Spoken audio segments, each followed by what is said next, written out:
विषय है वो है प्रैक्टिकल जैनिज्म निमित्त उपादान की अपेक्षा। यानी कि निमित्त उपादान हमारी प्रैक्टिकल लाइफ में हमें कैसे बहुत शांति प्रदान कर सकता है और कैसे वो मोक्ष मार्ग में बहुत ही प्रैक्टिकली समझना उपयोगी है। ये बात हमारा जो अगला विषय है। इसके वक्ता का मैं आपको छोटा सा परिचय देना चाहूँगी। ये पीएचडी डॉक्टर हैं, जैन दर्शनाचार्य हैं, एमए और बीएड भी किया हुआ है इन्होंने। पंडित तोडरमल महाविद्यालय के ये वाइस प्रिंसिपल हैं। शुरू से अभी तक लगातार, मतलब हमने तो जब से होश संभाला तब से हमने उनको यहाँ पे सब संभालते हुए ही देखा है। समयसार और समयसार की भी खास तौर पे आत्मख्याति टीका को समझाने में जिनका बहुत ही विशेषज्ञता है। दादा भी कई बार उनकी तारीफ करते नहीं थकते कि इतना बढ़िया वो समझाते हैं। तो इसके अलावा जो न्याय के विषय हैं वो भी हमारे शास्त्रीय विद्वानों को वो समझाते हैं। ऐसे हमारे डॉक्टर पंडित शांति कुमार जी पाटिल, मैं उनको यहाँ अगले विषय प्रैक्टिकल जैनिज्म निमित्त उपादान की अपेक्षा इस विषय के लिए बुलाना चाहूँगी।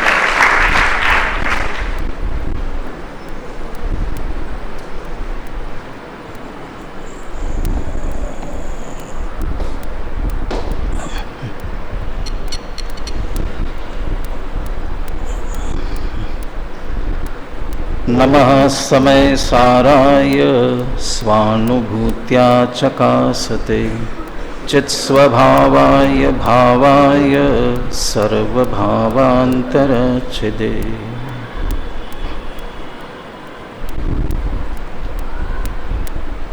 जैन दर्शन ही एक ऐसा दर्शन है जो प्रत्येक आत्मा को परमात्मा कहता है।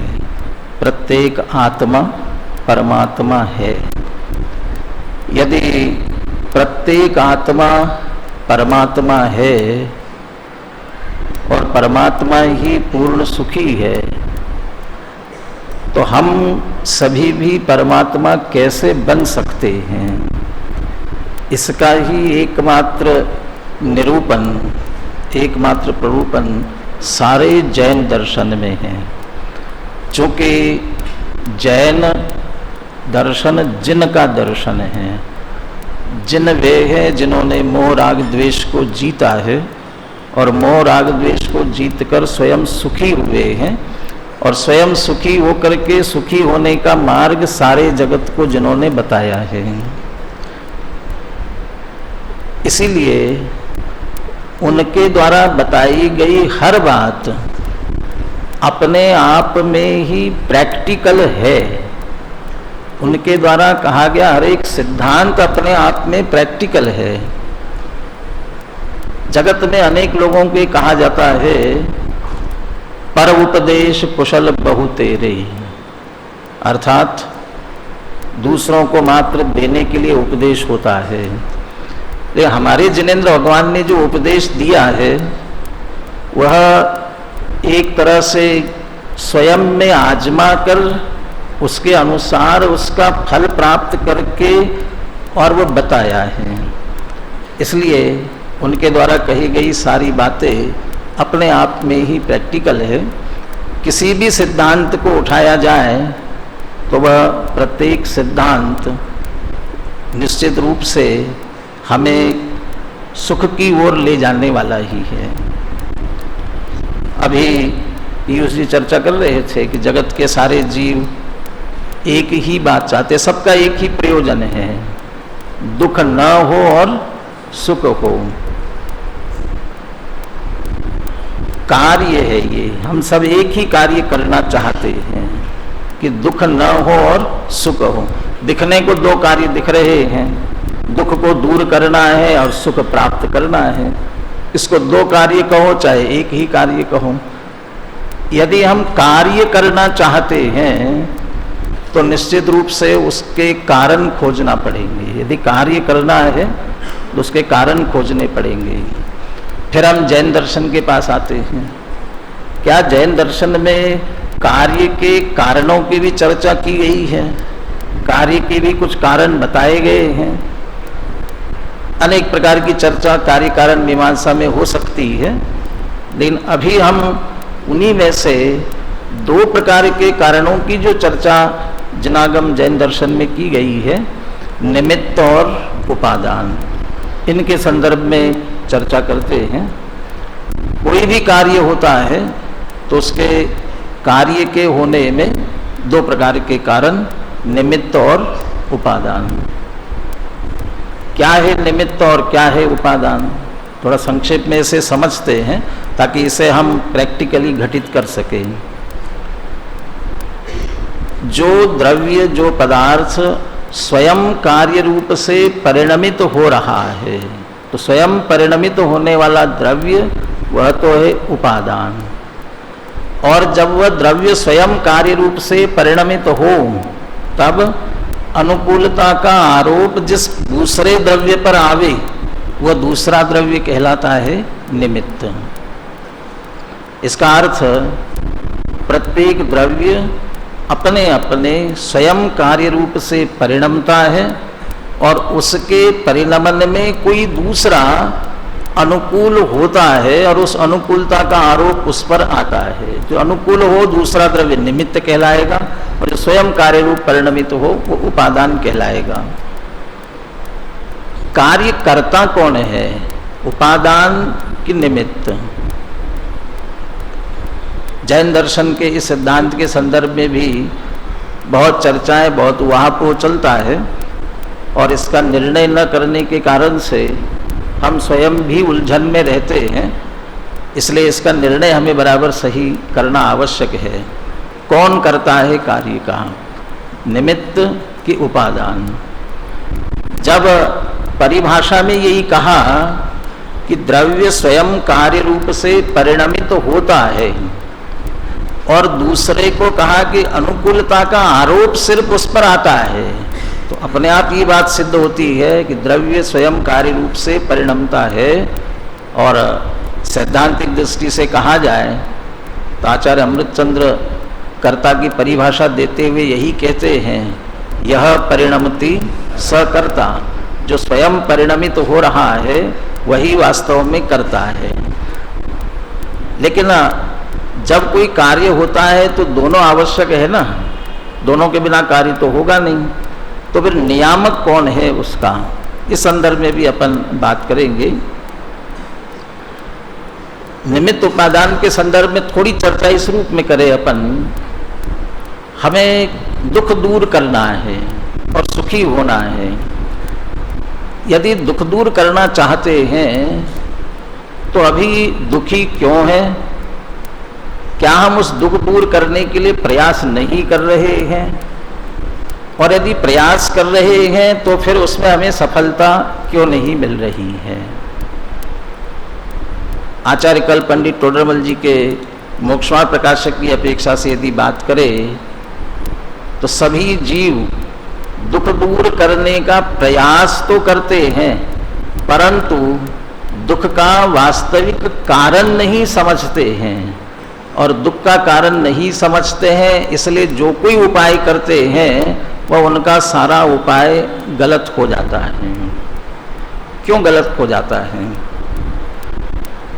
इसी संदर्भ के लिए हम पहले थोड़ा सा निमित्त उपादान के भेद प्रभेदों में चलते हैं। उपादान किसे कहा? जो द्रव्य स्वयं कार्य रूप से परिणमित हो रहा है। ये जो उपादान कारण कहा गया, यह भी दो प्रकार का है। एक त्रिकाली उपादान और दूसरा क्षणिक उपादान। जो क्षणिक उपादान है उसके भी पुनः दो भेद है,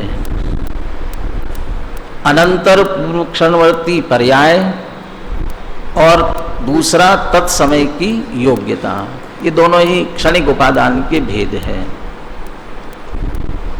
जिस द्रव्य में वो कार्य होना है वह द्रव्य त्रिकाल विद्यमान है, इसलिए उसे कहा त्रिकाली उपादान।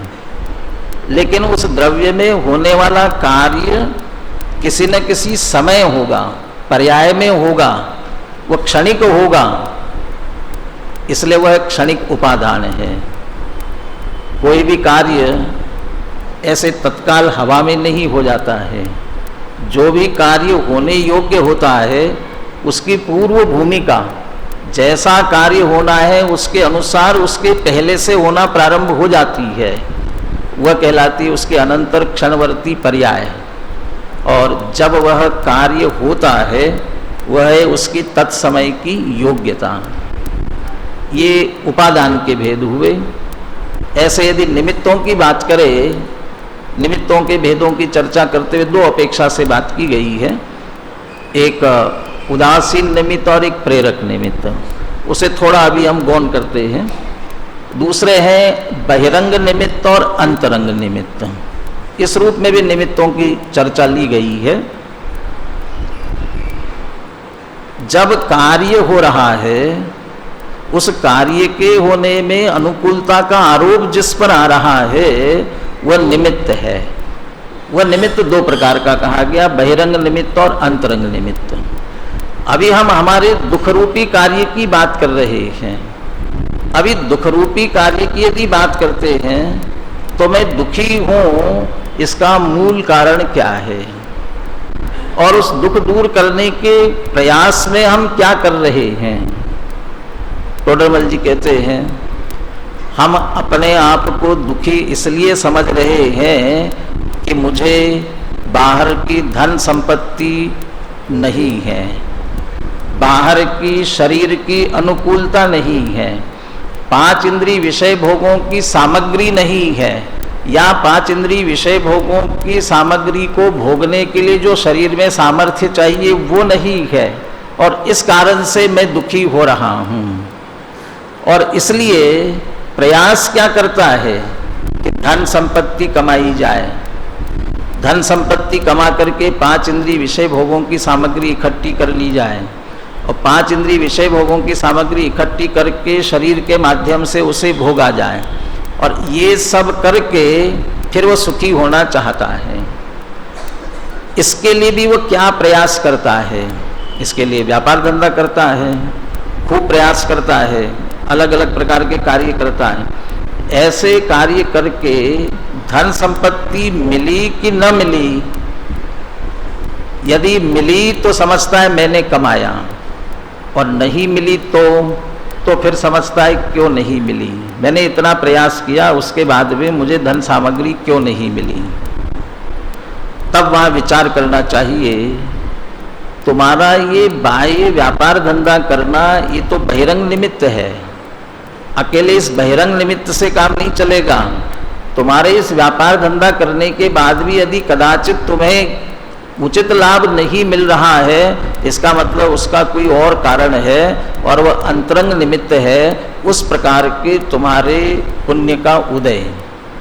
और उस प्रकार के तुम्हारे पुण्य का उदय है कि नहीं है, और हम उस प्रकार के पुण्य के उदय रूप अंतरंग निमित्त को न देखते हुए मात्र बहिरंग निमित्त को मुख्य करके उसको जुटाने के लिए उसमें हम सारा प्रयत्न करते हैं। दूसरी तरह से बात करें, बहुत अच्छा एक उदाहरण भी दिया टोडरमल जी ने वहाँ। कुत्ते को यदि लाठी मारी जाए तो कुत्ता क्या करता है, लाठी पर झपटता है। कुत्ते को लाठी मारी जाए तो लाठी पर झपटता है, और शेर को लाठी मारी जाए तो कहाँ किस पर झपटेगा, वो लाठी पर नहीं झपटेगा, वो मारने वाले पर झपटता है। ऐसे ही हमें किसी ने गाली दी, हमारे किसी ने हमारे साथ दुर्व्यवहार किया, तो हम क्या प्रयास करते हैं, गाली देने वाले के साथ उलझते हैं, मारपीट करने वाले के साथ उलझते हैं। लेकिन जिस गाली से, जिस मारपीट से, तुम्हारे साथ प्रतिकूल व्यवहार करने से तुम्हें जो दुख हुआ है, उस दुख का असली कारण कौन है कि हम समझ रहे ये सामने वाला व्यक्ति है जो मुझे दे रहा है, लेकिन कहते ये तो बहिरंग कारण है, ये बहिरंग निमित्त है, और भी कोई इसके साथ में निमित्त है। तो वो कौन है कि वह अंतरंग का निमित्त है। वो अंतरंग का निमित्त क्या है कि उस प्रकार के मेरे ही पाप का उदय, और वो मेरे पाप का उदय है मुझे दुख होना है उस पाप के उदय से, उस अंतरंग निमित्त से, इसलिए ये मात्र बहिरंग निमित्त बन रहा है और हम सारा उस बहिरंग निमित्त को दूर करने में लगे हुए हैं। इसलिए 10 धर्म की पूजन में, धर्म के 10 लक्षण वाली पूजन में उत्तम क्षमा वाले छंद में ही बात लिखी, ते कर्म पूरब किए खोटे, सहे क्यों नहीं जियरा, अति क्रोध अग्नि बुझाए प्राणी, साम्य जल ले जियरा। ये सामने वाला गाली दे रहा है, मारपीट कर रहा है, घर से निकाल रहा है, तन विदार रहा है, इसके पीछे कारण क्या? ये कुछ नहीं कर रहा है।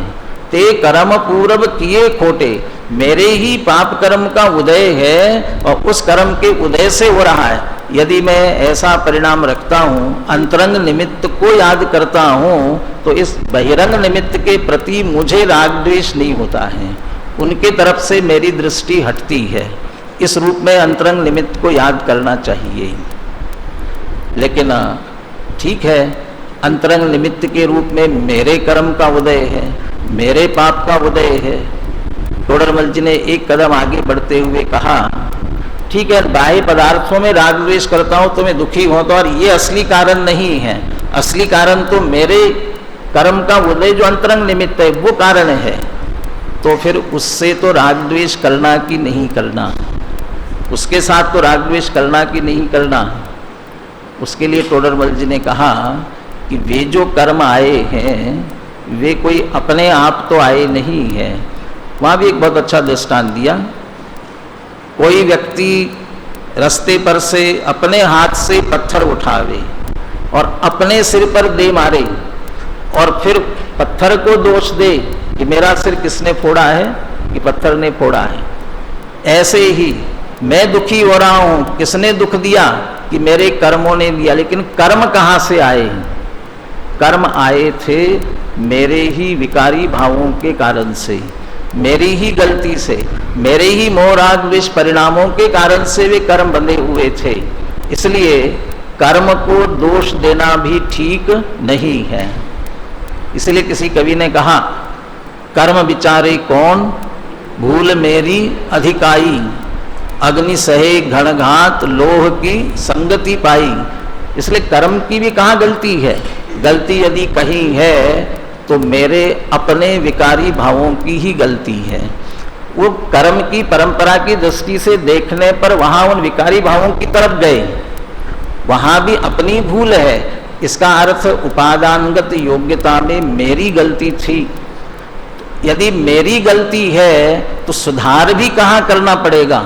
कि जहां गलती है वहां सुधार करना पड़ेगा। और सारा जगत बाहर की सुधार में लगा हुआ है, बस इसीलिए दुखी है, अपनी भूल से दुखी है। उस भूल में भी कौन सी भूल है? कि सबसे बड़ी भूल यही है कि ये जगत बाह्य पदार्थ ये दुख के कारण है। ऐसी जो मैंने विपरीत मान्यता की है, ये मेरी विपरीत मान्यता, इस विपरीत मान्यता से मैं दुखी हूँ और वो मेरी मान्यता है। इसलिए उस मान्यता को मुझे ही निकालना पड़ेगा, उसके लिए कोई दूसरा कारण नहीं बनेगा। जब मैं अपनी विपरीत मान्यता से किसी पदार्थ को सुखी दुखी मानकर राग द्वेष करता हूँ, तो राग द्वेष करते ही मेरे परिणाम रागी द्वेषी होकर के दुख रूप होते हैं। उसी समय सहज ही उसी प्रकार के अंतरंग निमित्त कर्म का उदय होता है और उसी के अनुकूल बाहर के निमित्त भी बनते ही बनते हैं। आदरणीय डॉक्टर साहब ने एक छोटा सा उदाहरण दिया है सत्य की खोज में। आधा ग्लास पानी, आधा ग्लास दूध है, आधा ग्लास दूध भरा हुआ रखा है, उसको देख करके सुखी होना कि दुखी होना?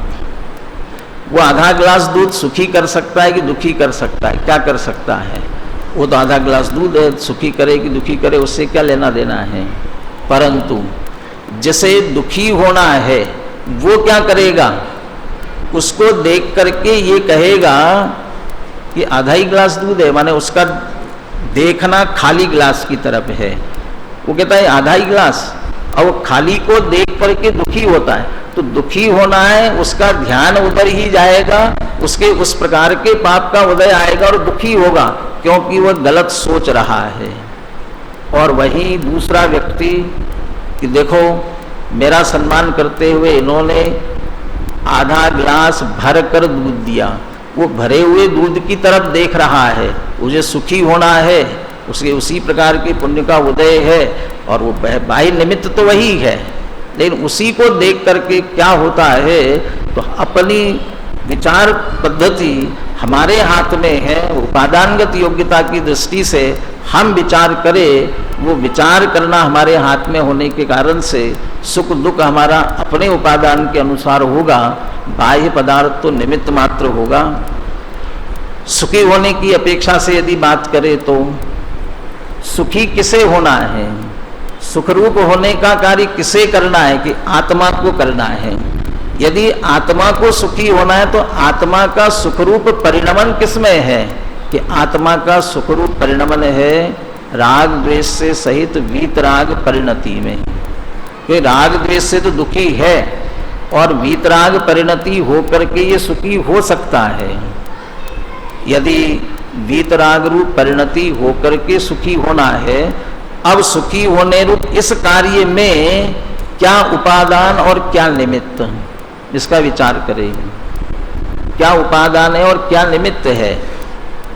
चूंकि मेरे आत्मद्रव्य को वीतराग रूप परिणमित होकर के सुखी होना है, तो मेरा आत्मद्रव्य ही इसके लिए उपादान है। यदि मेरा आत्मद्रव्य उपादान है तो फिर मुझे सुखी हो जाना चाहिए, क्योंकि आत्मद्रव्य तो है, निरंतर विद्यमान है। वो विद्यमान तो है लेकिन वो त्रिकाली उपादान है। वह सिर्फ इतना बताता है सुखी होना है तो आत्मा में से ही सुख आएगा, पर द्रव्यों में से सुख नहीं आएगा। सुख स्वभाव आत्मा का, इसलिए स्वभाव में से आएगा। कि त्रिकाली उपादान सिर्फ कार्य किसमें होगा ये बताएगा। तो अकेले त्रिकाली उपादान से काम नहीं चलेगा, तो फिर किससे चलेगा, कि क्षणिक उपादान से चलेगा। तो क्षणिक उपादान में अब क्या करना चाहते हैं, कि वीतरागता रूप परिणमित होना चाहते हैं। तो वीतरागता रूप होने के लिए उपाय क्या है, कि सम्यक दर्शन ज्ञान चारित्र रूप परिणमन करना पड़ेगा। तो सम्यक दर्शन ज्ञान चारित्र रूप परिणमित होना है, तो सम्यक दर्शन रूप परिणमित होने से पहले की क्या क्या प्रक्रिया है, कब सम्यक दर्शन रूप से परिणमित होंगे, उसके पहले होने वाली प्रक्रिया क्या है, और उसके साथ साथ में उसमें निमित्त कौन होने वाले हैं। यदि वीतरागता रूप से परिणमित होना है तो उसके लिए स्वयं जिनने वीतरागता प्रकट की है, ऐसे हमारे वीतरागी सर्वज्ञ भगवान, उस मार्ग पर चलने वाले आचार्य उपाध्याय साधु, ये गुरु हमारे, और इसी मार्ग को वीतरागता को बताने वाले जो सच्चे शास्त्र है, यही निमित्त बन सकते हैं। जो स्वयं रागी द्वेषी होंगे, राग द्वेष का ही उपदेश दे रहे होंगे, राग द्वेष का ही कथन करने वाले शास्त्र होंगे, वे इसमें निमित्त कैसे बन सकते हैं। राग द्वेष स्वयं दुख रूप है, उस रूपी जो हो रहे हैं वे निमित्त नहीं बन सकते। इसलिए निमित्त के रूप में भी यदि खोजना है तो हमें सच्चे देव शास्त्र गुरु, उनकी ही खोज करना पड़ेगी, उनकी शरण में आना पड़ेगा। उनकी शरण में आकर के उनकी वाणी सुन करके निर्णय करना पड़ेगा, और निर्णय करते हुए जब सम्यक की तरफ बढ़ेंगे तब कि साहब हम जिनेंद्र भगवान की वाणी भी रोज सुनते हैं, बहुत सुनते हैं, बहुत सुना, ये क्यों नहीं हुआ। पुनः हम टोडरमल जी को याद करते हैं। टोडरमल जी तत्व विचार पर जोर देते हैं।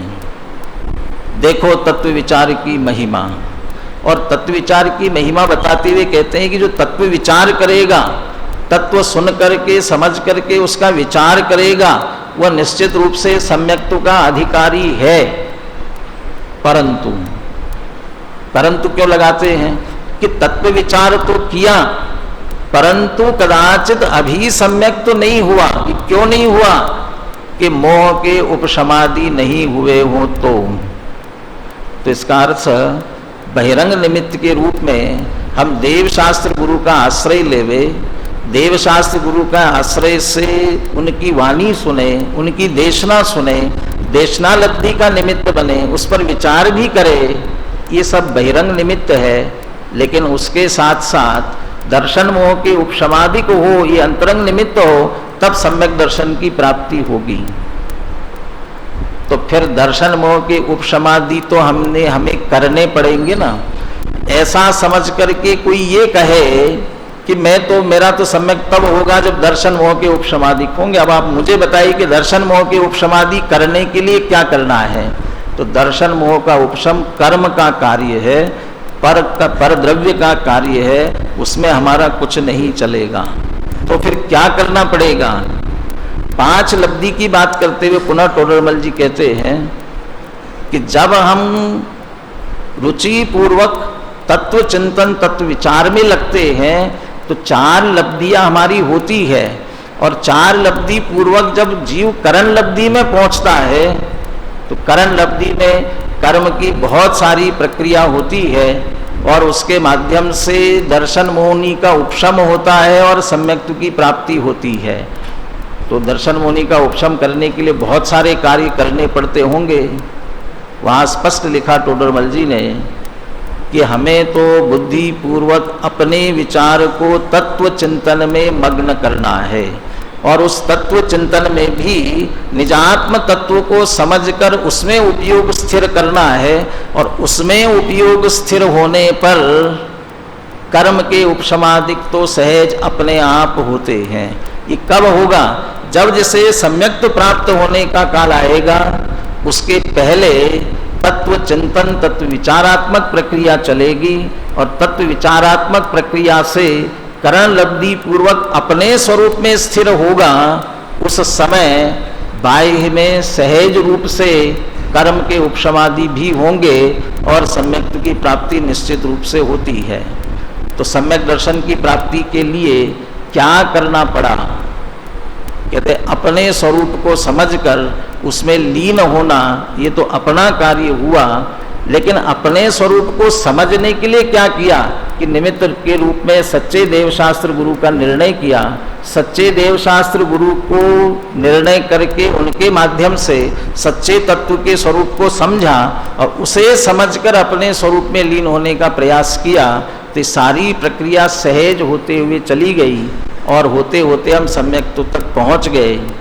ये सारा कार्य उपादानगत योग्यता से ही होता है और जब उपादानगत योग्यता से होता है तब उसके अनुकूल जितने निमित्त है उसके अनुकूल निमित्त मिलते हैं।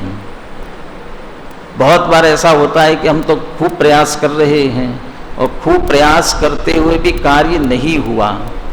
तो ये अच्छा सच्चे देवशास्त्र गुरु के समागम से कर रहे, सच्चे देवशास्त्र जिन्हें निमित्त हम कह रहे हैं, लेकिन निमित्त नैमित्तिक संबंध में जब कार्य होता है तब उस पर निमित्तपने का आरोप आता है। जब स्वयं कार्य हो तो उस पर निमित्तपने का आरोप आएगा, लेकिन स्वयं कार्य संपन्न न हो तो निमित्तपने का आरोप भी नहीं आएगा। छात्र अच्छी पढ़ाई करना चाहता है, अच्छी पढ़ाई करने के लिए वो क्या करता है कि अच्छे अध्यापक को खोजता है, अच्छे अध्यापक को खोजता है, अच्छे पाठ्यपुस्तक को लेता है और अच्छे अध्यापक और अच्छे पाठ्यपुस्तक लेकर के ये समझता है कि मैं सफल हो जाऊंगा। तो अच्छे अध्यापक मिलने पर, अच्छा पाठ्यपुस्तक मिलने पर वह सफल होगा कि नहीं होगा, कि हो जाएगा ना। लेकिन स्वयं अध्ययन नहीं करेगा तो कैसे होगा। तो अच्छे अध्यापक, अच्छे पाठ्यपुस्तक मिलने के बाद भी उसे स्वयं मेहनत करना पड़ेगी, स्वयं अध्ययन करना पड़ेगा। और जब स्वयं अध्ययन करके वह सफलता प्राप्त करेगा तब ये कहा जाएगा ये अच्छे अध्यापक, इनके निमित्त से सफल हुआ, ये अच्छी पाठ्यपुस्तक थी जिसके कारण से इसे सफलता मिली। और स्वयं यदि अध्ययन नहीं करेगा और सफलता नहीं मिलेगी तो अध्यापक अच्छे या वो पुस्तक अच्छी कैसी कही जा सकती है। इसलिए सच्चे देवशास्त्र गुरु का समागम, उनके द्वारा देशना की प्राप्ति, ये सब होने के बाद भी उसके माध्यम से यदि हमने अपने स्वरूप को समझने का स्वयं प्रयास नहीं किया, ये स्वयं ने यदि प्रयास नहीं किया तो फिर हम जिनवाणी को, देशना को दोष नहीं दे सकते हैं।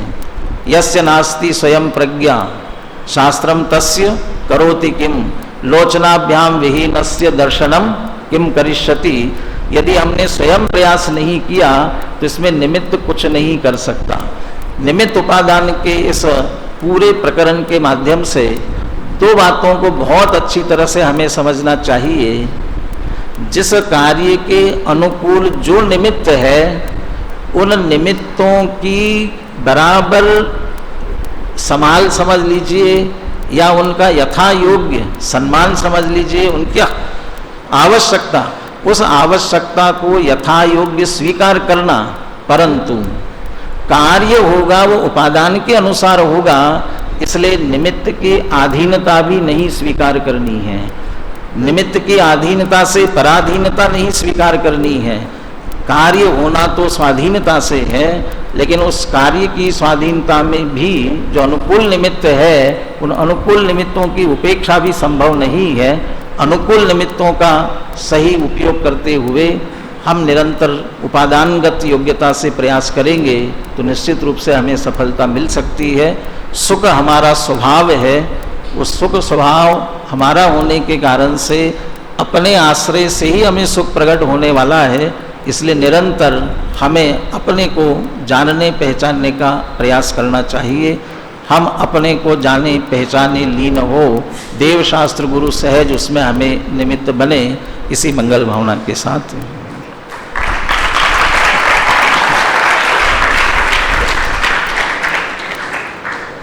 डॉक्टर शांति कुमार पाटिल का बहुत बहुत धन्यवाद। जैन दर्शन के एक एक सिद्धांत में इतनी शक्ति है जिसकी हम कल्पना भी नहीं कर सकते। यदि मैं आपको एक छोटा सा उदाहरण भी बताऊं तो मेरे जो हस्बैंड हैं, जब वो छोटे थे तो उनके पिताजी ने उनको एक सिद्धांत बताया था कि बेटा, प्रत्येक समय की पर्याय भिन्न है। छोटी सी बात है, इसमें कौन सी नई बड़ी बात है? प्रत्येक समय की पर्याय भिन्न है। एक सिद्धांत कि प्रत्येक समय की पर्याय भिन्न है, उनको समझ में आ गया। आज ऐसी कौन सी सिचुएशन नहीं है जिसके ऊपर आप इस सिद्धांत के भरोसे अपना निर्णय नहीं ले सकते हो। चाहे महाप्रतिकूलता का वातावरण हो, चाहे कोई महाअनुकूलता का वातावरण हो, लेकिन ये एक ऐसा सिद्धांत है जो हमें समता भाव बनाए रखने के लिए प्रेरित करता है। प्रत्येक समय की पर्याय भिन्न है। निमित्त उपादान, वस्तु स्वातंत्र्य, ये हमें लगता है कि एक एक सिद्धांत है। इनमें से एक सिद्धांत यदि हमें समझ में आ गया ढंग से, तो वो हमारा पूरा जीवन परिवर्तित करने में सक्षम है।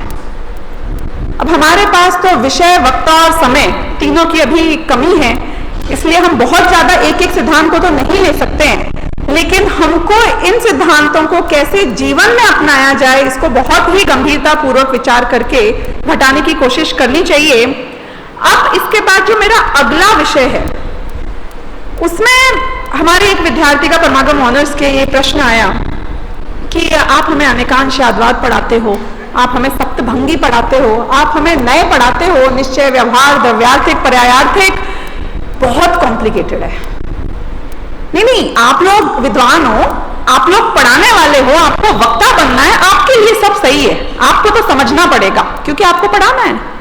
लेकिन हम तो बेचारे बस आत्मकल्याण करना चाहते हैं, सिंपल मुमुक्षु आत्मार्थी जीव हैं, हमें ये नयों के चक्कर में क्यों फंसाते हो? हम तो बस शिवभूति का भी हो गया था, हमारा भी हो जाएगा, हमें मत समझाओ। ये क्या वाकई में ये एक बौद्धिक व्यायाम है? नयों को समझना, अनेकांश यादवाद को समझना, क्या इसका कोई औचित्य नहीं है अपने आत्मकल्याण में, आत्मानुभूति के मार्ग में, वीतरागी मार्ग में? यदि है तो मेरा अगला विषय है प्रैक्टिस।